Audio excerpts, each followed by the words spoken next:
been sort of, I guess, a slow news weekend, unless you're, interested in Donald Trump going to prison. Yeah. And all the people, lying, and failing.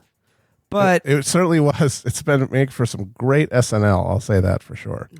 Man, every time something happens, one of these losers gets indicted or pleads guilty, I'm just thinking, oh man, they're going to go to town. Well, you've mentioned this before, Matt, but you watch every single episode of SNL. I do. Some sort of this is like a Maria Abramovich like performance art thing for you. This is like the artist is present. You're doing this bizarre feat of public, not even public. It's not private he's endurance. Exactly. Self-loathing completist. No, It's a flagellation. It's I'm sorry, never at this point. It's never been about public anything. I will tell people when they're all like, "Who watches Saturday Night Live?" I will opine. I do every episode, but I did that long before anyone cared, and I will continue. And it's just I need to know what they're doing. Why? I need to know what they're doing. But He's like a monk for crap. But like, here's the thing: I know what they're doing because I wake up like the next day, and I just like the Twitter will be like, Saturday Night, Alec Baldwin, we really blah blah blah, See, that doesn't or like tell you. rapping Ruth Bader Ginsburg. They do. Remember do that. They did rapping Ruth Bader. Don't tell me. I actually watched it. But I know what they're doing. No, Why you would don't. I need to see it. This is why, because for what? Yeah, the next day there's gonna be some article about they didn't about whatever the political thing was, but there's a whole 90 minutes. It's like an hour of sketches basically, or 40 minutes of sketches realistically, and it's just peaks and valleys and different types. And there's the commercial parodies, and there's the long opening sketches with the high concept ones and the character bits. And I just need to know what they're doing. Yeah. Exactly, but it's a tapestry. And if you're, I'm saying if you're just like, I know what they're doing, you don't unless you're actually paying attention to it, which I do. Why? How do you know? I mean, obviously, like you experience it on a visceral level, but like I'm intellectually aware of what they're doing. I need to know. But you need to imbibe it fully. I need to absorb it, and that is why. Because here's the thing: everyone says, "Wow, it's so bad," and then people say, "Oh, people are always saying that." That's the deal, and it's just lazy. All the talk about it is lazy from people who don't really watch it that often.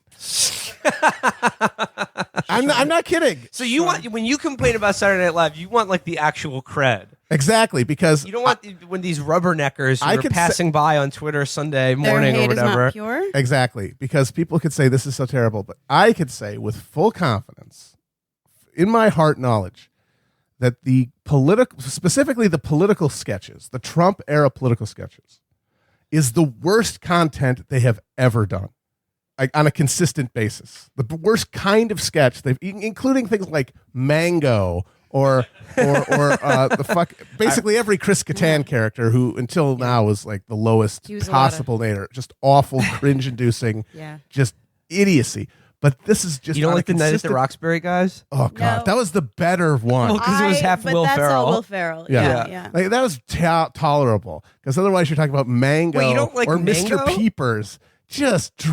Wait, what was the difference between Mango and Mr. Peepers? Mango was there wasn't much. Mango was gayer. No, Mr. Mango Peepers was like a monkey. It was a monkey man. Mr. Peepers who ate apples really fast and spit it That up. was the one bit. And Mango, the joke with Mango is that straight men wanted to have sex with him. I remember Garth Brooks was like, Mango, please come back. And I love you. And he said his classic catchphrase, "You can't have the mango." And then would smack his ass. Yes.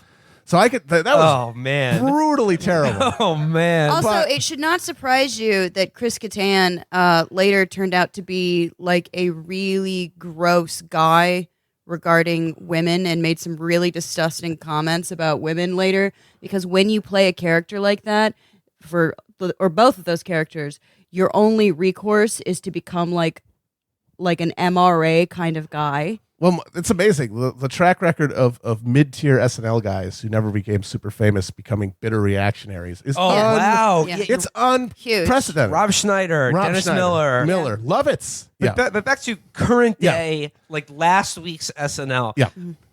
It's not so much that like people come, like, I can't believe how stupid this is. You are sitting there. I assume not, like, you're not watching it live, right? Usually no. That would be usually not, but sometimes Well, I mean, if I'm home and I'm not doing anything, it's on. I'm going to watch it. If I'm not doing anything else and it's Saturday night, I'm going to watch it.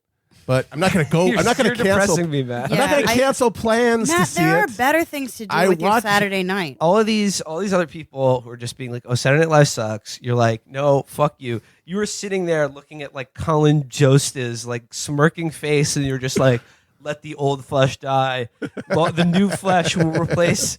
We will live." Yeah. In the new flesh Yes. now, you're just like letting yourself just rot, just rot away and be replaced in a sort of post-singularity. Okay, humanity. but I still don't understand why. Is this just to justify your hate? I think it's because I want to know what the normies are thinking.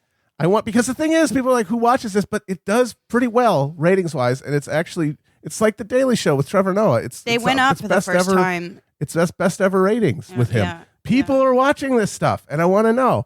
And it is really terrible. It starts with the bad Alec Baldwin impression, and then all the jokes are just, oh, these guys are all crooks and they're going to jail, and that's it. And also Trump's dumb, but just Robert De Niro plays Robert Mueller, and quite he's frequently. awful every time. He's one of the worst people who's ever been on SNL. But what makes it interesting is that you could see exactly why it's bad, why it's so bad, because the entire comedic point of view for the political stuff in all of SNL from the beginning is just we're not going to have an actual political valence to any of this. We're not going to be doing real satire. All we really do is just take what's already latently absurd about this political figure and then just push it up a notch. Basically embodied by Dana Carvey's impression of George H.W. Bush. That's the whole idea. It's like instead of going not going to do it, you go nah, got that. That's it. That's the comedy. Trump's president. Well, you can't do that unless you're going all the way like we've talked about where you have him wearing a diaper and he's saying goo goo gaga, I poop myself, which would be amazing. If all you're doing is just making him slightly more absurd, you can't do it because he's already maxed out the This dial. goes back to an old hobby horse of ours on this show that we need Mad TV to come back to like have the satire for the moment we live in. Yes. Would you say Robert De Niro as Robert Mueller or Robert De Niro in any of his SNL performances of late? Would you say he bombed? No, but man, I've noticed that you share your granular and very detailed distaste for Saturday Night Live on the timeline, and you said that this current iteration, the political sketches they do, the Trump ones, are the worst thing they've ever done on the show. Mm-hmm.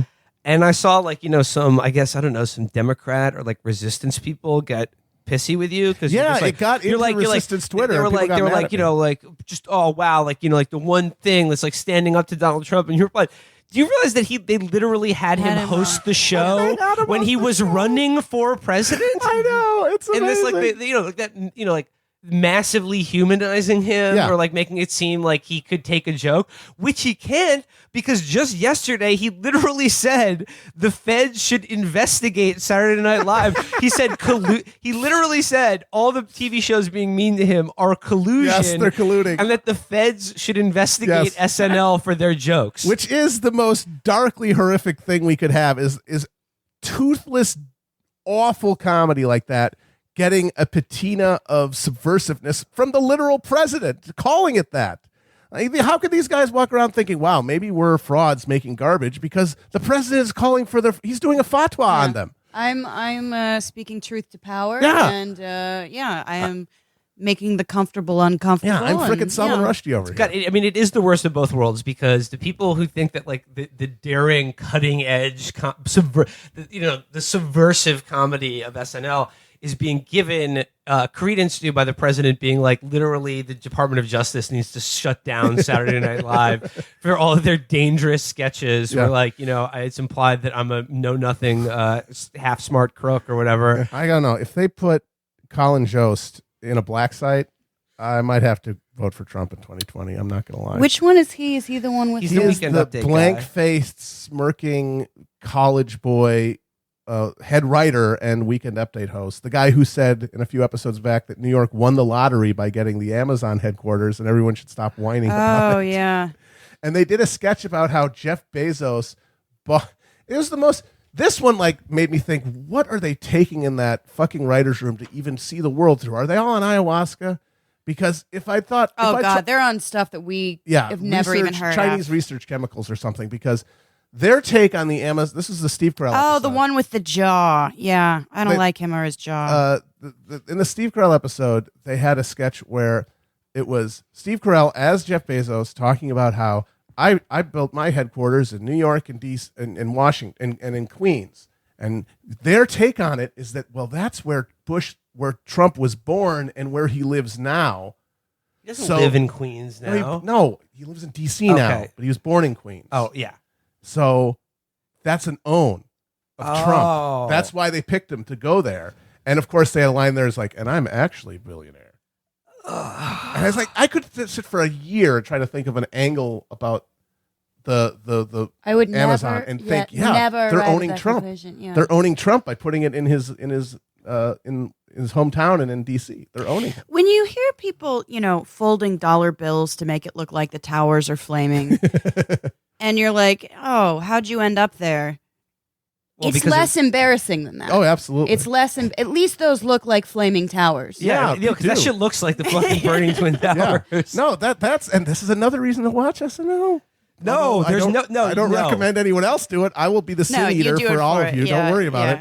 I will be the interpreter. Is that it shows you the degree to which the powerlessness people feel and just the way that they're riveted to this thing that's a pure spectacle in their eyes is turn them all into like medieval peasants, and they're looking at fish guts and fucking birds flying in the sky. Yeah. They're doing augury to try to figure out what's going on in the world because they feel completely helpless and just like they're at the mercy of this news cycle. I mean, that's why they had that sketch a few weeks ago where all the women of the SNL cast sang A Christmas Carol to Robert Mueller, asking him to please give them the report so that they can feel normal again and get all this over with because they're just crazy from the news. Okay. What? Yeah. Okay, you've convinced me. Like, what? Yeah.